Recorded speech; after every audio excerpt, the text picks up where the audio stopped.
Video में हमने ध्वनि काव्य के भेद और उपभेद के बारे में थोड़ी सी चर्चा कर ली थी।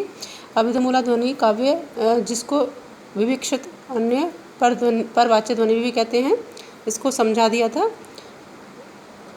अब हम आगे थोड़ा सा देख लेते हैं कि इसमें आगे क्या है। देखो, इसके दो भाग किए थे। पहला था असन लक्ष्य व्यंग क्रम। इसको मैंने टुकड़ों में समझाया था क्योंकि अच्छे से समझ में आ जाता है। इसके 8 भेद बताए थे। फिर जो सेकंड नंबर पर था वो था संलक्ष्य व्यंग क्रम।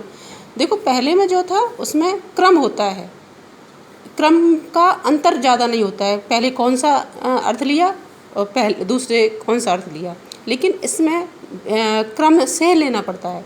संलक्ष्य व्यंग क्रम में क्रम से लेना पड़ता है।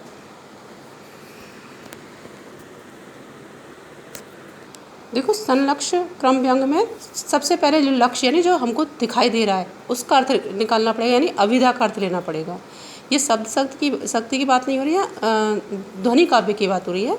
इसमें पहले लक्ष्य यानी अभिधा का अर्थ निकालना पड़ेगा, सीधा सीधा जो अर्थ समझ में आ रहा है वो लेना पड़ेगा। उसके बाद व्यंग्यार्थ निकालना पड़ेगा, यानी अन्य अर्थ जो निकल रहा है वो निकालना पड़ेगा। जैसे हम एक उदाहरण के लिए थोड़ा सा देख लेते हैं। जैसे मारी आवत देखकर कलियन करी पुकार, फूले फूले चुन लिए काले हमारी बार। इसका सीधा सीधा अर्थ ये होता है कि कोई माल ये है, बाग में से फूले फूले जो फूल हैं, खिले हुए फूल हैं, उनको इकट्ठा कर रहा है और मार्केट के लिए तैयार कर रहा है कि जहाँ पे भी मंदिर में चढ़ाना है या कहीं पे भी उसको बेचना है या जो भी करना है। सीधा सीधा अर्थ ये निकल रहा है।